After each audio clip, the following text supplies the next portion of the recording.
누가복음 1장 26절에서 45절까지의 말씀이 되겠습니다. 다 찾으셨으면 저와 여러분이 한 절씩 본문 말씀을 나누어서 읽도록 하겠습니다. 우리가 함께 나누어 읽는 이 말씀은 지금도 살아계신 하나님의 말씀입니다. 제가 26절을 먼저 읽겠습니다. 여섯째 달에 천사 가브리엘이 하나님의 보내심을 받아 갈릴리 나사렛이란 동네에 가서 다윗의 자손 요셉이라 하는 사람과 약혼한 처녀에게 이르니 그 처녀의 이름은 마리아라. 그에게 들어가 이르되 은혜를 받은 자여 평안할지어다. 주께서 너와 함께 하시도다 하니 처녀가 그 말을 듣고 놀라 이런 인사가 어찌함인가 생각하매 천사가 이르되 마리아여 무서워하지 말라. 내가 하나님께 은혜를 입었느니라. 보라 잉태하여 아들을 낳으리니 그 이름을 예수라 하라. 그가 큰 자가 되고 지극히 높으신 이의 아들이라 일컬어질 것이요 주 하나님께서 그 조상 다윗의 왕위를 그에게 주시리니 영원히 야곱의 집을 왕으로 다스리실 것이며 그 나라가 무궁하리라. 마리아가 천사에게 말하되 나는 남자를 알지 못하니 어찌 이 일이 있으리. 천사가 대답하여 이르되 성령이 내게 임하시고 지극히 높으신 이의 능력이 너를 덮으시리니 이러므로 나실 바 거룩한 이는 하나님의 아들이라 일컬어지리라.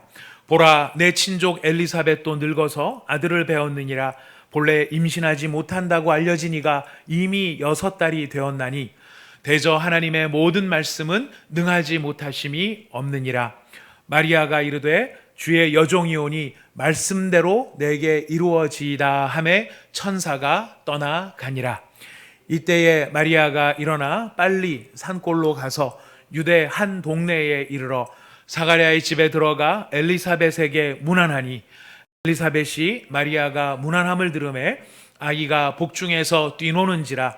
엘리사벳이 성령의 충만함을 받아 큰 소리로 불러 이르되 여자 중에 내가 복이 있으며 내 태중의 아이도 복이 있도다.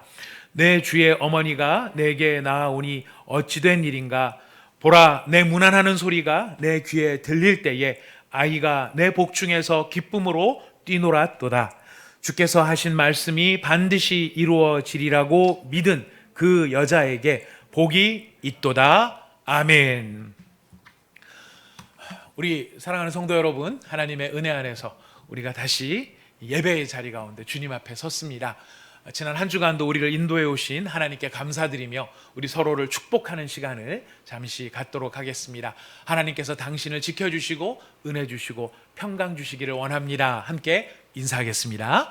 하나님께서 당신을 지켜주시고 은혜 주시고 평강 주시기를 원합니다. 아멘. 아멘. 지켜주시고 은혜 주시고 평강 주시기를 원합니다. 감사합니다. 우리가 지난주에 이어서 지금 누가복음 1장 26절에서 45절 말씀으로 하나님께서 구원의 새 역사를 이루실 때에 아기 예수의 탄생을 지금 이루고 계시는 장면을 우리가 살펴보고 있습니다. 아기 예수의 탄생에 앞서서 지금 아기 예수의 앞길을 예비하시는 세례 요한의 탄생을 우리가 지난주에 예고를 살펴보았습니다.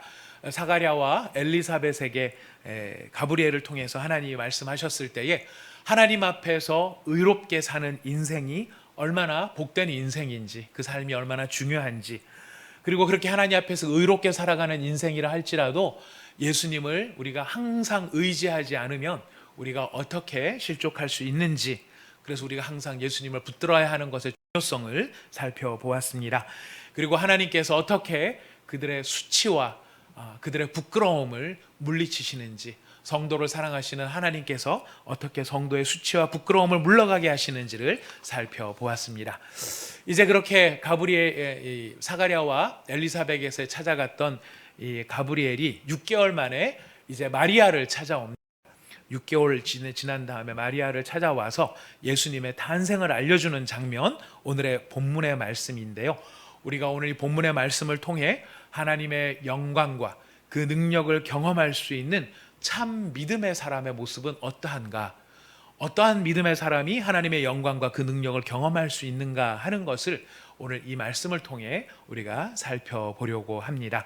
오늘 우리에게 주신 하나님의 말씀 우리가 똑바로 잘 듣고 참된 믿음의 사람으로 일평생 하나님이 기뻐하시는 믿음을 주님께 보여드릴 수 있기를 원합니다.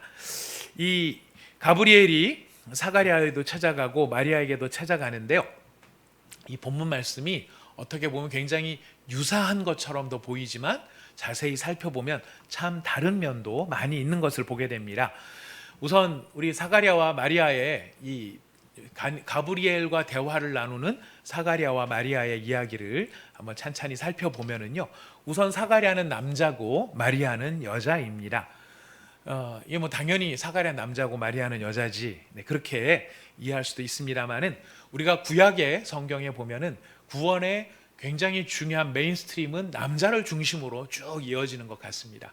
하지만 결정적인 순간마다 하나님께서 여자를 등장시키면서 믿음 없는 남자들의 모습을 하나님께서 부끄럽게 하시고 오히려 하나님의 놀라운 일들을 여자를 통해서 이어가시는 것들을 우리에게 보여주시기도 합니다. 루시 그랬고요. 룻기를 보면은 루시 그랬고 또 에스더가 그랬습니다. 그 외에도 여러 여자들이 결정적인 순간마다 하나님 나라의 구원의 역사를 위해서 쓰임 받은 것을 보게 되는데, 바로 오늘 본문에는 바로 이 사가랴와 마리아가 그렇게 비교가 되고 있습니다. 사가랴는 나이 많은 제사장이었고 마리아는 나이가 굉장히 적은 그런 시골 나사렛 시골의 한 처녀 아이였던 것을 볼 수 있습니다. 이 성경학자들은 마리아의 나이를 16세에서 18세 사이 정도로 지금 예상을 하고 있습니다. 바로 그런 나이 많은 제사장 사가랴와 나이가 어린 마리아, 이 두 사람이 비교가 되고 있습니다. 이 가브리엘이 사가랴에게는 내 아내 엘리사벳이 내게 아들을 낳아줄 것이다 라고 전한 반면에 마리아에게는 내가 잉태하여 아들을 낳을 것이다 라고 이야기를 전합니다. 사가랴는 아들을 간절히 원했던 사람입니다. 우리가 잘 알고 있습니다. 가브리엘이 사가랴를 찾아와서 첫 이야기가 너의 간구함이 들린지라 라고 하는 것을 보면 사가랴가 아들을 위하여서, 자녀를 위하여서 오랫동안 간절하게 기도했었던 것을 우리는 짐작해 볼 수 있습니다. 사가랴가 얼마나 간절하게 자녀를 놓고 기도를 하였는가. 그에 비해서 마리아는 지금 자녀를 놓고 기도하는 그런 상황은 될 수가 없지요.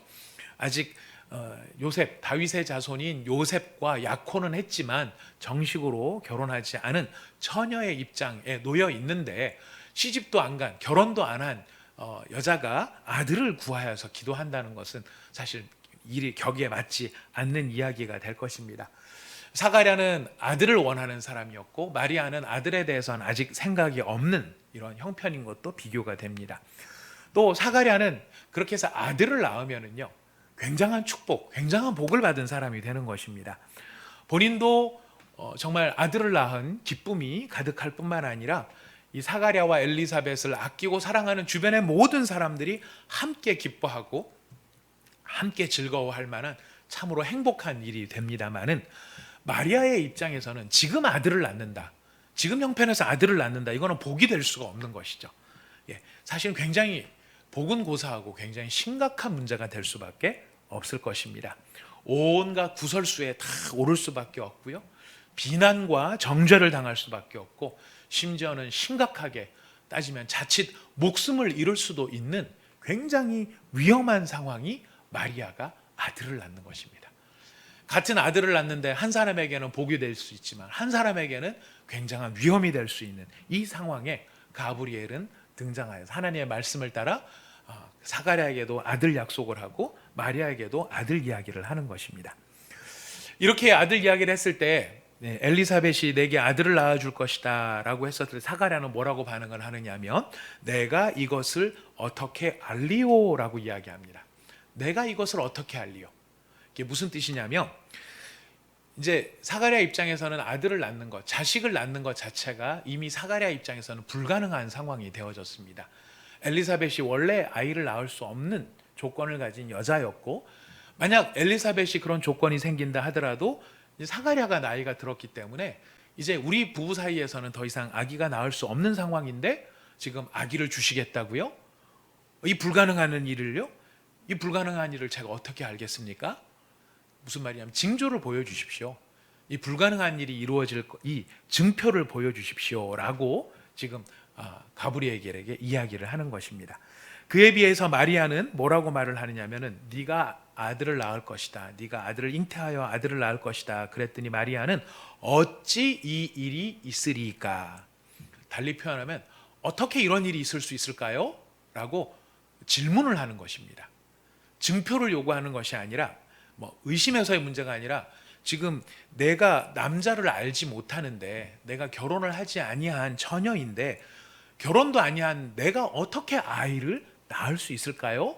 이 질문을 하고 있는 것이죠. 사가랴는 징조와 징표를 요구했고 마리아는 질문을 하고 있습니다. 거기에 대한 가브리엘의 답변 이것도 갈라집니다. 사가랴가 다르고 마리아가 다르죠. 사가랴에 대해서 징조와 징표를 구하는 사가랴에 대해서는 사실 어떻게 보면 좀 굉장히 엄한 상황이 벌어집니다. 이 일이 되기까지 우리가 잘 알고 있습니다. 이 일이 되기까지 네가 말 못하는 자가 될 것이다. 네가 말을 못할 것이다 라고 이야기를 합니다. 징표를 구했는데 징조를 구했는데 뭐가 증표가 되느냐면은 네가 말 못하는 게 증표가 될 것이다. 참 어떻게 보면 징계에 가깝습니다. 이거는요. 이제 이런 징계를 지금 내리는 이유는 뭐냐면은 네가 가브리엘의 말이죠. 근데 사실 엄밀히 말하면 가브리엘을 통해 주시는 하나님의 말씀인 것입니다. 네가 내 말을 믿지 않으니까 네가 말을 못할 것이다. 내 말을 믿지 않는 네가 말을 못할 것이다. 그리고 때가 이르면 내 말이 이루어지는 것을 보게 될 것이다. 말이라고 하는 단어를 가지고서 지금 이어지고 있는 것을 보게 됩니다. 누가복음 본문을 우리가 찬찬히 살펴보면은요, 사가랴가 말만 못한 게 아니라 사실은 듣지도 못했다는 것을 발견하게 됩니다. 누가복음 1장 62절의 말씀에 보면 이제 아기가 태어났는데 그 아기 이름을 뭘로 지을까 엘리사벳한테 물어봤더니 엘리사벳이 요한이라고 지으라고 합니다. 그랬더니 사람들이 아니 이 집안에는 요한이라는 이름을 쓰는 사람이 아무도 없는데 왜 요한이라고 쓰게 하느냐, 이거 아버지 사가랴한테 물어봐야 되겠다. 그리고 아버지한테 물어보는데 1장 62절에 보니까 그의 아버지께 몸짓하여 무엇으로 이름을 지으려 하는가 물었다라고 되어 있습니다. 아버지께 몸짓했다고 되어 있습니다. 몸짓이 뭘까요? 못 알아들으니까 다 알아들으면은 그냥 물어보면 되는 건데 몸짓해서 물어봤다라고 하는 걸 보면 이 사가랴가 지금 들을 수도 없는 상황이 되어 있다 보게 됩니다. 말도 못하지만 듣지도 못하는, 이게 무엇을 요구했기 때문입니까? 징표를 요구했기 때문에. 여러분 이게 좀 사실 우리가 그렇구나라고 생각하면서도 마음 한쪽에는 참 좀 너무 센데 좀 가혹한데 이런 느낌이 들지 않으십니까? 저는 말씀을 읽으면서 사실 그런 말씀이 들었습니다. 아니 합리적으로 생각을 해보면 당연히 엘리사벳 아이를 못 낳는 조건이고 지금 사가랴는 자기 나이도 많고 그러니 이게 아기가 생긴다라는 말을 들으면 금방 그걸 어떻게 그게 가능하지? 정말 어떻게 이런 일들이 이루어질 수 있을까? 좀 뭔가 이런 일들이 이루어질 수 있는 증거를 좀 보여주세요. 이런 말을 충분히 할 법하다라는 생각이 들지 않습니까? 저는 그런 생각이 좀 들었습니다. 그래서 한편으로는 이 징계가 굉장히 가혹한 것이 아닌가라는 생각이 들었는데요. 왜 이런 징계를 받게 되는가? 우리가 좀 찬찬히 살펴볼 필요가 있습니다. 여러분, 사가랴가 원하지도 않았는데 하나님께 아들을 준다고 하셨을까요? 아들을 달라고 처음 요구한 사람은 사가랴였었습니다. 사가랴가 원하지도 않는데 하나님이 아들을 주겠다, 그렇게 얘기를 했다면 증거를 보여주십시오, 이런 말을 할 수도 있었겠지만 우리는 잘 알고 있습니다.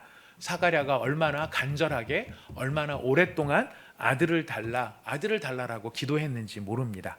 근데 문제는 뭐냐면 본인이 하나님께 아들을 주십시오라고 기도를 했는데 정작 하나님께서 그래 내가 아들을 주겠다라고 하나님이 약속하시니까 지금 이 사가랴가 뭐라고 말하는 거랑 같은 겁니까? 에이, 거짓말하지 마세요. 제가 어떻게 아이를 낳습니까? 형편을 보세요. 엘리사벳의 형편을 보시고 제 형편을 보세요. 지금 아들 달라고 정작 기도해놓고 막상 하나님이 아들 주겠다고 하니까 사가랴가 하는 지금 보여주는 반응은 어떤 반응입니까? 하나님의 응답을 믿지 못하는 반응을 지금 보여주고 있는 것입니다. 저는 이 상황을 다시 한번 곰곰이 묵상하면서 그렇구나, 이게 왜 잘못인가, 이게 왜 이렇게 큰 잘못인가 하는 것을 공감하게 되었습니다. 도대체 이 사가랴가 하나님 앞에 아들을 달라고 기도했을 때, 자녀를 달라고 기도했을 때 무엇을 바라고 하나님이 어떻게 응답해 주실 것을 기대하고 이런 기도를 했었을까, 이런 생각이 드는 것입니다. 기도는 하는데, 정작 하나님 앞에 간구는 하는데 하나님께서 그래 이렇게 응답하셨을 때 소스라치게 이렇게 정말 뒷걸음질 치는 것을 본다면, 지금 사가랴가 하나님 앞에 기도하고 간구하는 그 간구에는 사실 좀 우리가 깊이 생각해 봐야 될 사가랴의 어떤 모습이 있는 것이 아닌가 생각을 합니다. 하나님을 향한 기대가 있었을까? 하나님을 향한 소망이 있었을까? 하나님이 반드시 응답해 주실 것이라고 하는 것에 대한 사가랴의 바람이 있었을까? 아니면 그냥 본인이 애가 없으니까 애를 주십시오, 애를 주십시오, 애가 없습니다 하는 그런 그냥 한탄이었을까 하는 생각들을 해보게 되는 것이죠. 오늘 이 본문을 통해서 하나님은 우리에게 분명하게 이야기를 하십니다. 하나님 앞에 기도하는 사람은 어떤 자세를 가져야 된다고요? 기도하면서 기도에 하나님이 내 기도를 들으신다는 것을 분명하게 믿는 것이 필요하다는 것을 우리에게 알려줍니다. 또한 하나님 앞에 간구하고 기도할 때는 하나님께서 반드시 내 기도에 어떤 식으로든지 응답하신다, 하나님이 응답하실 것이다 라고 하는 기대감을 가지고, 신뢰를 가지고 기도하는 것이 꼭 필요하다는 것을 우리에게 알려주는 것입니다. 여러분, 이것은 우리가 사실 관계를 생각을 해볼 때, 관계라는 면에서 생각을 해봤을 때 굉장히 중요합니다. 지금 사가랴가 하나님 앞에 제사장이고 하나님과 오랫동안 기도하는, 하나님과 친밀한 관계에 있는 사람이라고 한다면, 하나님 앞에 무엇을 이야기하고 하나님 앞에 간구하고 하나님이 응답하시고 이런 모든 것은 그 관계 안에서 이루어지는 것이죠. 그런데 지금 사가랴가 막상 하나님께서 아들을 주시겠다 그랬을 때 증거를 보여주십시오. 불신앙이거든요. 불신이거든요. 못 믿겠다는 거거든요. 이 관계를 이 관계, 하나님과 맺은 이 관계가 굉장히 위태로운 관계 혹은 연약한 관계일 수 있겠다, 이거를 반증해주는 표시가 될 수도 있다라는 것입니다. 여러분, 우리 하나님께서는 우리의 기도에 귀를 기울이고 계십니다. 그리고 그 기도를 기뻐하고 계십니다. 그리고 그 기도에 어떤 식으로든지 반응하시고 응답하시는 하나님이시라는 것을 저와 여러분이 확실하게 깨달고 인정하고 신뢰하며 고백할 수 있기를 바랍니다. 자, 사가랴에게는 지금 이런 상황에 반응이 주어졌어요. 징표를 요구했던 사가랴에게는 참 징표가 아니고 징계를 담은 징표가 주어졌는데, 질문을 한 마리아에게는 설명이 주어집니다. 마리아는 설명을 요구했었죠. 아까 말씀을 드렸습니다. 너를 통해서 아이가 날 것이고 그 아이는 다윗의 왕 위에 앉아서 영원토록 모든 세계 가운데에 거룩한 하나님의 아들로 높임을 받을 것이다. 마리아 입장에서는 너무 감격스럽고 좋은 이야기입니다. 아기를 갖는다는 건 당황스러운 이야기겠지만은 이런 아들을 주겠다라고 하는 것은 얼마나 참 아름다운 약속입니까? 하지만 마리아 입장에서 보면은 그런 것이죠. 이런 아들이 태어나려면 어쨌든 내가 시집을 가든지 결혼을 하든지 이렇게 해야 될 텐데, 지금 시집도 안 간 제가 어떻게 아이를 가질 수 있게 될까요? 라고 질문을 했을 때 가브리엘이 설명을 합니다. 자, 어떻게 설명을 합니까? 우리 35절 말씀 같이 읽어보겠습니다. 35절 시작. 천사가 대답하여 이르되 성령이 내게 임하시고 지극히 높으신 이의 능력이 너를 덮으시리니 이러므로 나실 바 거룩한 이는 하나님의 아들이라 일컬어지리라. 가브리엘이 왜 이야기를 하고 있는지 여러분 이제 아시겠죠?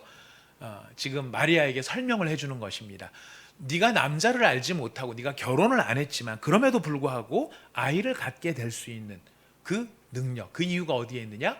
성령이 너에게 임하셔서 성령이 지극히 높으신 하나님의 영이 이 일을 이루실 것이기 때문에 그렇다라고 이야기합니다. 여러분, 이 말씀은요 그냥 툭 던져진 말씀이 아니고 지금 마리아에게 또 우리에게 이 창세기 1장 2절의 말씀을 생각나게 하는 말씀이 되는 것입니다. 창세기 1장 2절에 어떤 말씀이 나옵니까? 태초에 하나님이 천지를 창조하시니라 했었을 때 땅이 공허하고 또 흑암이 깊음 위에 있었다. 근데 이 모든 상황 속에 하나님의 영이 수면 위에 운행하셨다라고 창세기 1장 2절은 이야기하고 있습니다. 무슨 말일까요? 바로 태초에 처음에 하나님께 천지를 창조하실 때 혼돈과 공허와 흑암이 가득했던 그곳에 질서와 생명과 빛을 만드신 분이 누구이십니까? 바로 성령 하나님이셨다는 것입니다. 이 성령 하나님의 창조의 사역, 아무것도 없는 무에서 유를 만드시는 하나님 아버지의 이 창조의 사역이 성령을 통해서 이루어지는데, 바로 그렇게 무에서 유를 만드는 성령의 창조하심의 사역이 바로 마리아의 태중에서 일어날 것임을. 그래서 이게 무슨 남녀 부부의 사이에서의 아이가 생기는 것이 아니라 하나님의 창조하심으로 말미암아 너의 태중에 생명이 만들어질 것이다, 이 이야기를 하고 있는 것입니다. 여러분, 그러면서 이 설명을 하죠. 바로 성령의 능력으로 말미암아 이 창조에 하나님이 새 생명을 너의 태중에 창조하실 것이다. 그리고 정작 마리아는 징표를 요구하지 않았어요. 사가랴는 증거를 요구했지만 마리아는 증거를 요구한 게 아니라 설명을 요구했죠. 근데 덤으로 증거가 주어집니다. 내가 아이를 잉태할 것이고 그 아이가 하나님 성령께서 창조하신 아이라고 하는 증거, 그 증표가 있는데, 그 증표가 무엇이냐면 네 친족 엘리사벳이 원래 임신을 못한다고 알려져 있지만 그 임신을 못한다는 그 여자가 이미 임신한 지 6달이 되었다. 그 엘리사벳이 아이를 가지고 있는 것, 임신하지 못하는 엘리사벳이 임신 6개월이 되었다라고 하는 그 자체가 바로 너의 태중에 있는 아이가 성령이 창조하신 아이라고 하는 증거가 될 것이다. 이렇게 표징을 이야기를 해줍니다. 그리고 그 마무리를 어떻게 선언을 합니까? 그 마무리, 하나님의 모든 말씀은 능하지 못하심이 없다. 하나님의 말씀은 능력이 있다. 하나님의 말씀은 능히 모든 것을 하실 수 있다. 이렇게 마리아에게 선포하고 계시는 것입니다. 여러분, 이런 설명과 표징과 선포 지금 마리아한테 다 주어졌습니다. 여러분, 지금 이 묘한 영적 긴장감을 느끼실 수 있습니까? 말씀을 읽으시면서 묘한 긴장감, 사실은 묘한 긴장감이 아니고 굉장히 중요한 지금 기로에 서 있습니다. 어떤 기로에 서 있느냐면 설명과 표징과 선포를 들은 마리아가 이제 이 설명과 표징과 선포에 어떻게 반응할 것인가? 마리아가 이제 어떻게 반응할 것인가? 여러분, 이 반응이 아직 안 나온 상태에서 놓고 보면은요, 굉장한 긴장감이 여기에 흐르고 있는 것입니다. 이렇게 설명해주고, 이렇게 표징을 이야기해주고, 이렇게 선포까지 했는데, 하나님의 말씀은, 모든 말씀은 능하지 못하심이 없다라고 선포까지 했는데, 마리아가 이렇게 반응할 수도 있는 겁니다. 그래도 이상한데요. 예. 그리고 너무 위험한데요. 혹시 제 입장에서 생각해 보셨나요? 지금 이 약혼을 한 제 입장에서 지금 결혼도 안 한 제가 아이를 가졌다. 제가 요셉한테는 뭐라고 말을 하고 친정 부모님들한테는 뭐라고 이야기를 하며 주변의 사람들한테 제가 뭐라고 설명을 하겠습니까? 저한테 너무 부담스러운 일이고 너무 위험한 일입니다. 저 못하겠는데요. 여러분, 이럴 수도 있는 거예요. 우리는 마리아의 이야기까지 이미 다 읽었기 때문에 당연히 마리아가 이렇게 반응한 것 때문에 우리는 그냥 스무스하게 다 지나갑니다만은 지금 가브리엘이 여기까지 이야기했을 때는 상당한 긴장감 그리고 위기가 이 앞에 있는 것입니다. 이 중대한 기로, 여러분 얼마든지 이럴 수 있습니다. 여러분, 마리아보다 사실은 더 탁월하다라고 말하면 더 탁월할 수도 있었던 훨씬 오래전에 살았던 어떤 남자의 이야기를 우리는 알고 있습니다. 하나님께서 그 남자를 부르셔서 내가 너를 보내노라, 네가 이스라엘 백성을 이끌어내라 그랬을 때 하나님이 다 설명하셨어요.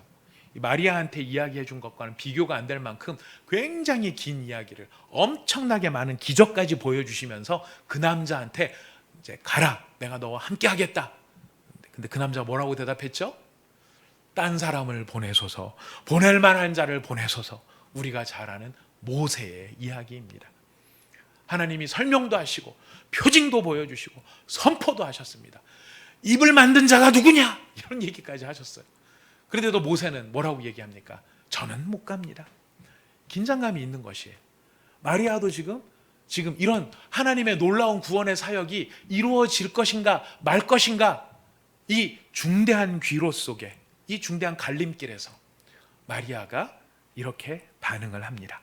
우리 38절 말씀을 읽어보겠습니다. 38절 시작. 마리아가 이르되 주의 여종이오니 말씀대로 내게 이루어지이다 하매 천사가 떠나가니라. 주의 여종이오니 말씀대로 이루어지이다. 다른 사족이 안 붙어요. 제 입장, 이런 뭐 형편, 상황 이런 거 아무것도 없습니다.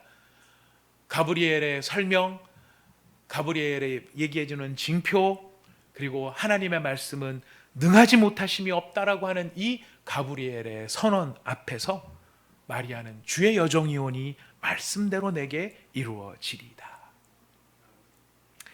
여러분, 저는 이 예수 믿고 난 다음에 늘 이 마리아의 이 잉태, 예수님께서 마리아의 태중에 잉태하셨다라는 이 사건을 들을 때마다, 성탄절에 주로 듣게 되죠. 근데 그때마다 늘 궁금했던, 그러나 선뜻 물어보기도 애매하고 또 했던 그런 게 하나가 있었습니다. 뭐냐면 예수님께서 마리아의 태중에 잉태되신 시점이 언제일까라는 거였어요. 마리아의 태중에 잉태된 거는 알고 있습니다. 마리아의 태중에 죄 없으신 인간으로 성령께서 아기 예수님의 생명을 창조하셨다, 이 사실은 아는데 언제 그러면 창조가 되었을까? 언제 잉태가 되었을까? 그럼 언제 잉태가 됐겠습니까? 바로 지금 이 순간이라는 거예요. 이게 굉장히 중대한 기로, 마리아의 선택이라고 하는 기로도 기로지만은 이 마리아의 선택으로 말미암아 여러분 어떤 일이 이루어지는 거예요? 앞에 했던 너에게 아들을 낳을 것이다, 네가 잉태하여 아들을 낳을 것이다 라고 했던 하나님의 위대하신 구원의 역사가 언제 구체적으로 이루어지는가? 마리아가 이르되 주의 여종이오니 말씀대로 내게 이루어지이다 라고 고백하는 그 순간, 바로 이 하나님의 놀라운 창조의 역사, 아기 예수님의 잉태하심이 이루어졌다라는 것입니다. 여기에서 정말 중요한 하나님 나라의 역사에 그 어떤 하나님이 어떻게 일하시는가, 또 하나님의 나라의 역사가 어떻게 이루어지는가, 우리는 그 하나님 나라의 역사를 어떻게 경험할 수 있는가 하는 것을 지금 이 상황을 통해 우리가 깨달을 수 있습니다. 배울 수 있습니다. 여러분, 마리아가 하나님의 말씀에 믿음으로 반응하는 순간 하나님의 역사하심이 이루어졌다, 이걸 기억해야 됩니다. 다시 한번요. 마리아가 하나님의 말씀에 믿음으로 반응하는 순간 하나님의 역사가 이루어진 것입니다. 그렇다면 여러분, 사랑하는 온사랑의 교회 성도 여러분, 오늘 이 말씀을 듣고 계신 여러분, 우리가 지금 믿음이 있다, 우리가 하나님을 믿는 믿음 안에 사는 사람이 아닙니까? 그리고 우리가 이 믿음을 통하여서, 이 믿음을 가지고 평생을 살아가고, 이 믿음을 통하여 무엇을 기대하십니까? 하나님이 내게 믿음 주셨고 나도 하나님을 믿고 그런 믿음이 있다라고 했었을 때, 여러분, 여러분이 가지신 믿음을 통해 여러분 무엇을 꿈꾸시고, 여러분이 갖는 그 믿음이 여러분에게 어떤 일들을 이룰 것이라고 하는 기대감이 있으십니까? 저는 바라기는 저의 믿음도 그렇고 우리 온사랑의 교회 성도들의 믿음도 그렇고 오늘 이 말씀을 들으시는 우리 사랑하는 성도님들이 여러분에게 주신 그 믿음으로 말미암아 이 믿음, 내게 주신 믿음, 나에게 허락하신 이 믿음으로 말미암아 하나님의 역사를 보는 믿음이 되게 하여 주십시오. 하나님의 역사가 이루어지는 믿음이 되게 하여 주십시오. 나의 평생에 내가 가지고 있는 믿음이 그냥 믿음이 있다라고 하는 명분의 믿음이 아니라 하나님의 역사가 이루어지고 하나님이 일이 이루어지고 하나님께서 모든 것을 이루시는 일에 쓰임받는 살아있는 믿음이 되기를 원합니다. 주님, 이런 소원이 저와 여러분에게 정말 있기를 간절하게 소원하며 축복합니다.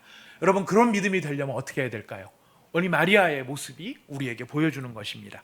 어떻게 할 때?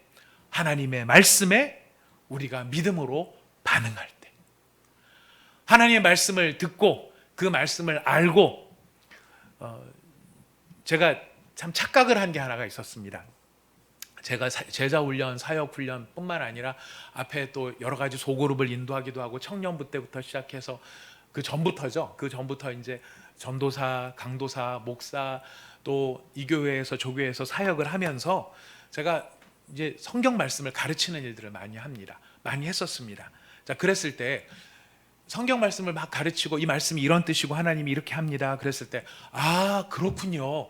제가 몰랐는데 이제 알게 됐어요. 정말 그렇군요. 그 말씀이 그런 뜻이었군요. 참 기뻤습니다. 이렇게 말씀을 설명을 하니까 이 말씀을 이해하게 됐구나.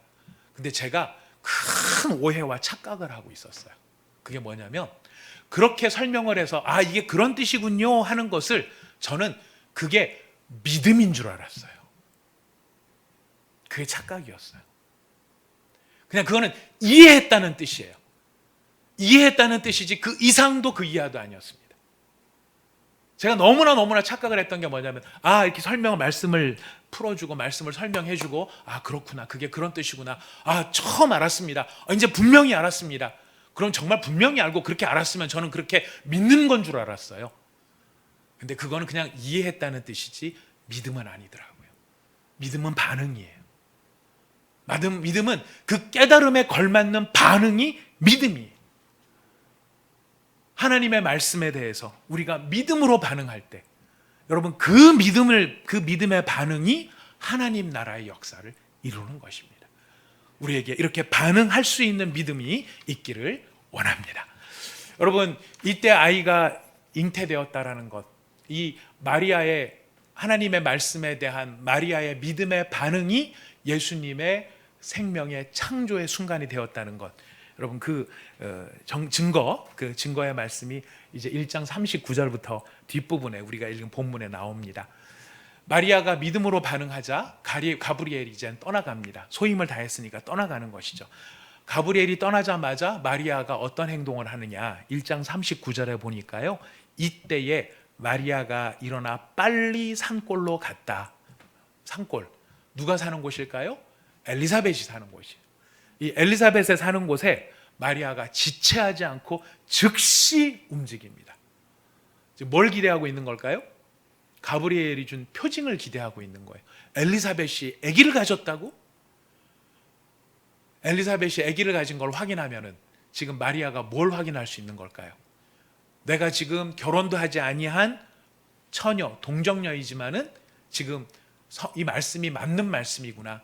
성령이 내 안에 새로운 생명을 창조하셨구나. 이거를 확인할 수 있는 거예요. 지체하지 않습니다. 가브리엘이 가자마자 이때에 여기 보면은요, 일어나 빨리 반복해서 쓰는 거예요. 갔다라는 말만 하면 되는데 그냥 간 게 아니에요. 일어났어요. 지체하지 않고 바로 일어나서 천천히도 아니에요. 빨리 갔어요. 빨리 갔습니다. 자, 가자. 이 마리아의 문안 인사를 받은 엘리사벳이 여러분 41절에 보니까요, 성령의 충만함을 받았다. 성령의 충만함을 받았어요. 그 성령이 뭐라고 지금 말씀해 주는지 아십니까? 42절 말씀입니다. 우리 1장 42절 말씀 읽어봅시다. 시작. 큰 소리로 불러 이르되 여자 중에 내가 복이 있으며 내 태중의 아이도 복이 있도다. 내 태중의 아이도. 엘리사벳이 지금 마리아한테 어떤 일이 일어났는지 듣지도 못했어요. 지금 마리아가 가브리엘의 이야기를 들은 것은 오로지 온전하게 마리아만의 경험이에요. 누구한테 이야기하지도 않았어요. 지금 왜냐하면 말할 틈도 없이 바로 간 거기 때문에 그래요. 근데 지금 엘리사벳이 뭐를 합니까? 마리아가 임신했다는 걸 알아요. 그 당시에는 진단 키트 이런 것도 없었을 때였는데 어떻게 할까요? 성령은 어떻게 하셨을까요? 성령께서 마리아의 태중에 새 생명을 창조하신 성령이시기 때문에 동일하신 성령이 엘리사벳의 입술을 통하여 마리아에게 들려주고 있는 것입니다. 그래서 마리아의 태중에 있는 이 아기가 자연적인 임신을 통해서 된 거, 자연적인 그 보통 관계를 통해서 된 게 아니라 하나님의 창조에 의해서 되었다라는 사실을 들려주고 있는 것이죠. 이런 위대한 하나님 나라의 창조, 마리아가 경험을 하고 있는 것입니다. 저는 이 말씀을 생각하면서 이 하나님의 놀라우신 역사, 하나님의 일하심의 역사, 이 역사를 생생하게 체험하는 바로 이런 마리아의 믿음의 특징, 이 살아있는 믿음, 참된 믿음, 이 믿음이 어떤 특징을 가지고 있는가를 살펴보게 되었습니다. 여러분, 믿음으로 반응한다는 것, 하나님 나라의 역사가 이루어지는 그 역사 가운데 참여하는 믿음, 이 믿음이 어떤 자세와 어떤 태도로 나타나는가, 마리아의 고백 속에 담겨 있어요. 나는 주의 여종입니다. 주님의 말씀대로 이루어 주옵소서. 나는 주의 여종입니다. 이게 무슨 뜻일까요? 내가 결정할 일이 아니다라는 것이. 내가 결정할 일이 아니다. 내가 선택할 일도 아닙니다. 이거는 하나님께서 결정하셔서 하나님이 원하신다면 하나님께서 그 일을 이루실 일이고 나는 그 일에 순종할 뿐입니다. 여러분, 참된 믿음은요, 하나님 앞에 내가 누구인지를 분명하게 인정하고 내가 누구인지, 내가 어떤 자리에 있고 어떤 포지션에 있는지를 분명히 아는 것, 이것에서부터 믿음은 시작되는 것입니다. 참된 믿음의 역사는 이루어지는 것입니다. 마리아는 이야기합니다. 내가 주인이 아닙니다. 하나님이 주인이십니다. 그리고 나는 하나님의 종입니다. 그렇다면 누구 말씀대로 되어야 될까요? 하나님 말씀대로 되어야 합니다. 여러분, 우리의 인생을 통하여서 우리가 하나님의 기적을 체험하고 하나님의 역사를 체험하는 그런 살아있는 믿음의 주인공이 되기를 원한다면 우리가 먼저 인정해야 될 것, 그건 하나님 앞에 내가 어떤 존재인가, 그리고 나를 부르신 그 하나님은 어떤 하나님인가, 하나님과 나의 관계가 어떤 관계인가, 이것을 정확하게 아는 것, 여기에서부터 믿음은 출발하는 것입니다. 여러분, 제가 누차 말씀드립니다. 믿음은 관계라는 것을 늘 말씀을 드립니다. 믿음은 다른 게 아니고 하나님과 나와의 관계예요. 그리고 믿음이 좋다 그러면은 뭐가 좋은 거예요? 하나님과 나와의 사이가, 관계가 좋은 거예요. 요즘에 내가 믿음 생활이 좀 그래. 무슨 뜻입니까? 하나님하고 나하고 관계가 좀 불편하고 떨어져 있다라는 것이에요. 믿음의 본질은 관계입니다. 근데 여러분, 그 믿음의 본질은 관계이지만 살아있는 믿음, 참된 믿음은 어떤 것이냐? 그 관계에 따라 정확하게 행동하는 것이 살아있는 관계입니다. 다시 한번요. 하나님과 나와의 관계가 어떤 줄 알고 정말 그런 관계를 내가 인정한다면 그 관계에 따라 정확하게 행동하는 것이 진짜 믿음, 참 믿음이라는 것이. 말이 어려워서 그런데요. 표현이 저는 종입니다. 표현은 하지만은요. 표현이 종이라고 해서 종이 되는 게 아니죠. 어떤 게 진짜 종일까요? 행동을 종으로 하는 것이 종이에요. 자세를 종으로 살아가는 것이 진짜 종의 모습이라는 거예요. 내가 하나님 앞에 하나님과 나와의 관계가 그러한 관계인 줄 알아서 그 관계를 따라 정확하게 행동하는 것, 이것이 바로 참된 믿음의 모습인 것입니다. 근데 여러분, 지금 마리아가 이렇게 나는 주의 여종입니다. 주의 말씀대로 이루어지기를 원합니다. 하나님과의 관계를 잘 알고 그 관계에 따라 정확하게 하는 이 모습, 여러분, 이 모습이, 여러분 한번 생각해 보십시오. 이 마리아의 이 모습이 대단한 모습일까요? 아니면 당연한 모습일까요? 여러분 어떻게 생각하십니까? 마리아의 이런 고백이, 이런 태도가 당연한 태도일까요? 아니면 굉장히 엄청난 태도일까요? 제가 이번에 이 말씀을 묵상을 하면서, 이 말씀을 정리를 하면서 제 자신이 하나님 앞에서 이 말씀 앞에 굉장히 많이 제 자신을 성찰하게 되었고, 또 많이 회개하게 되었던 부분이 바로 이 부분이었습니다. 당연하다는 것. 여러분, 신앙생활에 당연한 것, 여러분 어떤 걸 당연하다고 생각하십니까? 질문을 좀 드려보겠습니다. 기도에 응답이 있는 것이 당연한 것입니까? 기도에 응답이 없는 것이 당연한 것이겠습니까? 여러분, 우리가 기도를 하면 하나님 우리 기도를 들어주시는 것, 이게 놀라운 일입니까? 안 그러면 우리가 하나님 앞에 기도했는데 하나님이 기도를 들어주시지 않는 것, 이게 놀라운 일입니까? 아리까리 하십니까? 여러분, 기도를 들으시고 응답하시는 하나님, 그게 당연한 모습입니까? 아니면 기도를 듣지 않고 외면하고 응답하시지 않는 하나님, 이게 당연한 하나님의 모습일까요? 제가 예전에 이 말씀을 묵상하다가 예전에 어떤 목사님과 나누었던 이야기가 불현듯이 떠올랐습니다. 제가 그 목사님한테 제 어떤 간증을 했었거든요. 목사님, 제가 사실은 이런 상황들이 있었기 때문에 이렇게 제가 기도를 했는데 하나님이 정말 이렇게 응답을 해주셨습니다. 정말 경이로운 응답을 해주셨습니다. 정말 놀라운 응답을 해주셨습니다. 이렇게 응답하신 우리 하나님 정말 대단하지 않으십니까? 어찌 보면 제가 기도 응답 받았다는 것, 또 놀라운 응답을 받았다는 것을 제가 이렇게 자랑하고 싶었는지 모르겠어요. 근데 그 목사님께서 지그시 싱긋이 웃으시면서 이렇게 말씀하시더라고요. 그래요, 김 목사님, 정말 그런 응답을 받았다는 건 놀라운 일이긴 한데요, 사실 제가 생각할 때 대단한 일은 아니에요, 그러시더라고요. 제가 그래서 조금 깜짝 놀랐습니다. 이게 무슨 뜻이지? 왜 이러시지? 이게 뭐지? 이런 생각이 한편에 들었던 것이죠. 그런 응답을 받았다는 거 참 놀랄 수밖에 없는 일이긴 하지만, 목사님, 그거 대단한 일 아니에요. 제가 한동안에 이 말씀을 가지고 이게 왜 그랬나, 이게 무슨 뜻인가 했는데, 오늘 본문 말씀을 생각을 하면서 다시금 떠오르게 되었습니다. 왜요? 놀라운 일일 수 있어요. 그렇게 하나님이 응답하셨던 게 기쁨이 되고 놀랄 만한 일이 될 수 있어요. 하지만 그게 대단한 게 아니다. 달리 말하면 무슨 뜻입니까? 당연하다라는, 그런 응답이 있는 게 당연하다. 왜 당연한가? 하나님께서 아버지로서 하신 약속이 있으시고, 아버지로서 선한 것을 자녀에게 주시는 것은 신기한 일이 아니라 당연한 일이라는 것입니다. 바로 그런 뜻이었습니다. 당연한 일. 왜? 하나님이 우리의 아버지이시니까. 아버지께서 내 기도를 들으시는 것 당연한 것이고, 아버지께서 내 기도에 응답하시는 것, 그게 당연한 것이고, 그리고 그것을 아버지의 뜻에 따라서, 아버지의 계획에 따라서 응답하시는 것, 그게 당연한 것인 거예요. 놀란다면 언제 놀라야 되겠습니까? 기도를 들어주시지 않을 때 놀라야죠. 왜 기도를 안 들어주시지? 이게 놀랄 일이지. 기도를 들어주셨네? 이렇게 응답해 주셨네?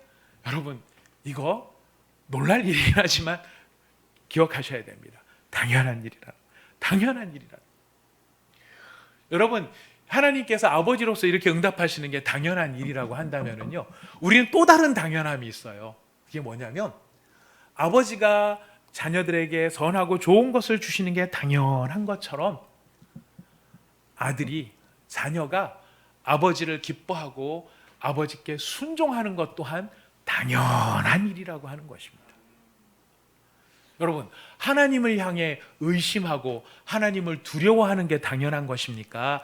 하나님을 신뢰하고 하나님을 향해 확신을 갖는 것이 당연한 일이겠습니까? 여러분, 어떻게 생각하십니까? 기도를 들으시고 응답하시는 하나님을 향해서 신뢰하고 순종하는, 이게 당연한 것입니까? 안 그러면 기도에 응답하시는 하나님을 향해 의심하고 하나님을 거역하고, 이게 자녀로서 당연한 일입니까?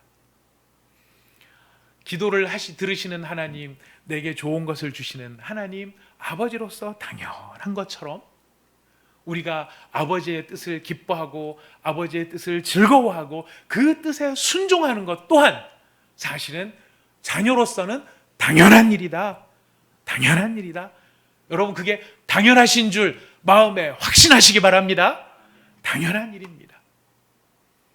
그러니까 지금 사가랴의 모습은 사실 우리가 놀라야 될 일이죠. 어떻게 사가랴가 저렇게 표징을 구할 수 있어? 자기가 기도해놓고 하나님 응답하시는데 당연히 응답하시는 건 줄 알고, 물론 타이밍은 좀 사가랴가 원했던 타이밍이 아닐 수 있어요. 하지만 하나님의 지혜 가운데 사가랴에게 주시는 자식이 그냥 자식의 문제가 아니라 예수님의 탄생과 연결되어지는 구속사의 놀라운 일이기 때문에 하나님의 타이밍에서는 지금 주시는 게 맞는 거죠.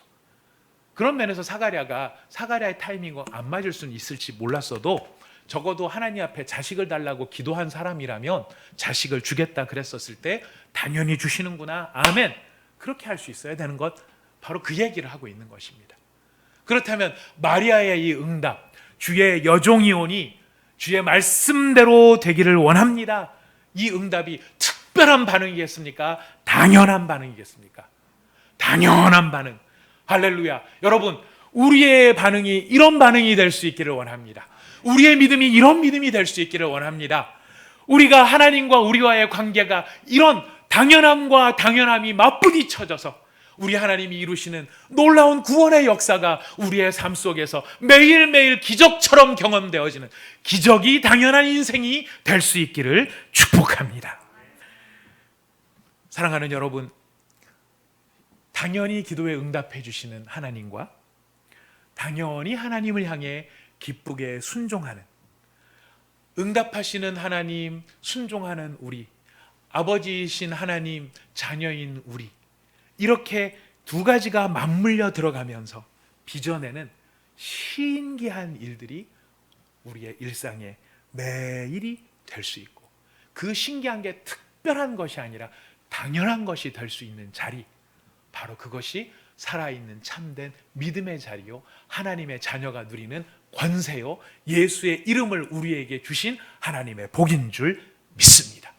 여러분이 이 믿음의 관계로 이미 부름받았다는 사실을 기억하시기를 바랍니다. 여러분, 새로운 믿음을 구해야 될 것이 아닙니다. 우리가 이미 부름을 받은 것이에요. 이미 우리를 그렇게 불러주셨어요. 그리고 하나님이 이미 우리에게 그렇게 응답해 주시고 계세요. 그런데 우리가 제 문제입니다. 제 자신을 이번에 크게 돌이켜 봤던 것들 보면서 마리아를 특별하게 보고 기적을 특별하게 보고 제 믿음이 어느 사이엔가 그렇게 산패되었다는 것, 산성화되었다는 것, 그리고 제가 하나님을 바라보는 그 시선과 그 시각이 굉장히 많이 뭔가 병들어져 있었다라고 하는 것을 저는 이번 기회를 통해서 이 말씀을 보면서 깨닫게 되었습니다. 저는 이제 이 당연함을 회복하기를 원합니다. 당연함을 회복하기를 원합니다.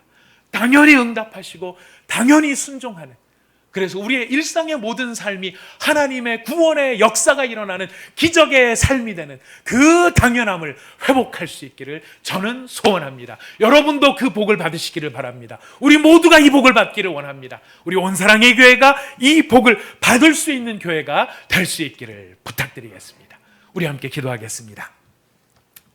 이 시간 우리 말씀을 생각하면서 우리 자신의 모습을 여러분 한번 말씀의 거울에 비추어 보시기를 바랍니다. 그리고 우리를 부르셔서 이 지금 마리아가 반응하는 이 반응, 와 진짜 마리아 대단해, 와 정말 마리아 엄청나, 어떻게 난 이렇게 못해, 난 이렇게 못해, 마리아니까 하지, 우리가 그렇게 우리 자신의 마음 모습이 갖추어져 있었다면 우리는 아직도 하나님 아버지와 자녀인 내가 아버지와 자녀이기 때문에 당연히 어떤 모습이 있어야 되는지를 아직도 모르고 있는 사람일 수 있다는 것, 우리가 이 사실에 충격을 받고 하나님, 정말 하나님 앞에서 당연한 아버지를 향해 당연히 보여야 할 우리의 모습, 아버지께서 우리에게 당연히 보이시는 그 반응의 모습, 이것들을 날마다 누릴 수 있는 살아있는 믿음, 살아있는 관계의 주인공, 살아있는 믿음의 주인공 되게 하여 주옵소서. 우리 같이 기도하도록 하겠습니다. 다 함께 기도합시다. 하나님 아버지, 참으로 감사합니다.